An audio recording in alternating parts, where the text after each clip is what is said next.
Hello, everybody. Welcome to Module 5. Now, our assignment for this week is a big one, but it is just one. You only have one thing to do, and that is to make the big transition where you actually put everything we've been working on for all this time into a draft essay. All right? So, kind of a good news, bad news thing. Uh, it's a big assignment, but you've got the whole week to do it, and just try your best at it. I've got a few pieces of advice for how to go about doing this. Before I get to those, let me just mention what I'm expecting out of this. So the this is supposed to be an essay draft, and I want you to pay attention to that part. In the past, what I've regularly gotten from a lot of students on this assignment is sort of the exact same thing that we've been doing for the last month, where it's here are my prompts and here are my answers to those prompts. And what I need you to know is this is where we, transcend the prompts. This is where we take all the information that was in those prompts and we put it into essay form. And so basically, what I'm saying is, uh, please make that effort to do that. Uh, that is where we're going with this. Everything we've been doing up until now has been to get you the background and the familiarity with your source so that you can write an intelligent essay. So this is the time when you start doing that. And we did, a little bit of it last week where you wrote the introduction. And so we're just going to continue that. So I just want you to know this is where we launch away from all of those prompts, where you're going to extract the information from them and you're going to write it, you're going to include it in essay form. All right. So my first piece of advice is don't be daunted by that. All right. You have done a lot of work. You're very familiar with what's going on with the article you've been working with. If I was to run into you in real life and I was to say, "Hey, I've been thinking about stress," and you happen to be, using Palooza's article, you'd have something to say. You say, "Hey, I was just reading about ways to deal with stress," and you could just tell me about it.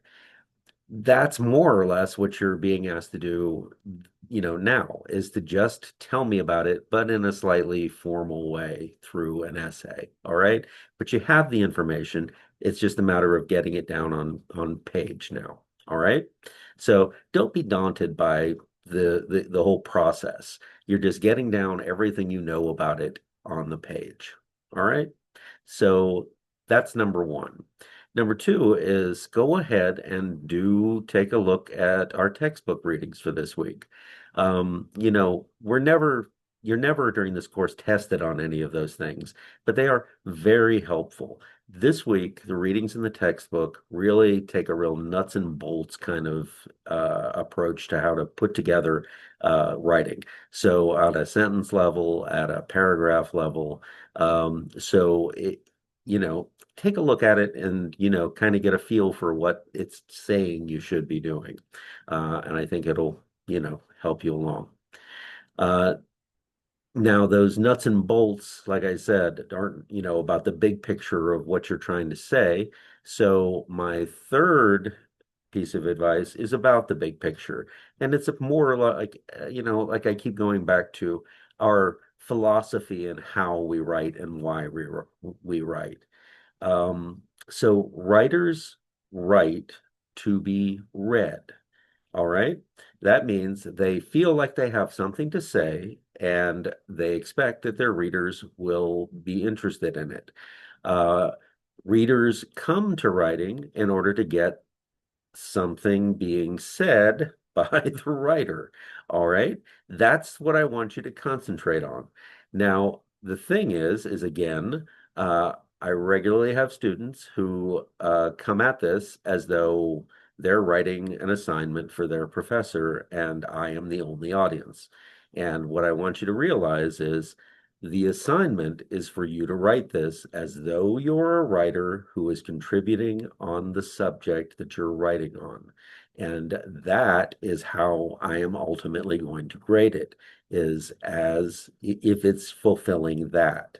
So, this is where audience really comes into it. If you are speaking to a specific audience and you are giving that audience what that audience needs to hear, what they want to hear, then that's the effect that you will have. You'll be giving them something that, you'll have something to say. And that's really where we're going with this. All right. So remember, that's how you want to approach this when you're writing, is as though you're actually writing this to be published, like any of your source authors were. All right. Fourth point is pay attention to structure. I started off by talking about, that 5 paragraph essay. So think about structure. We have this is an essay. An essay will have an introduction. They will have a conclusion.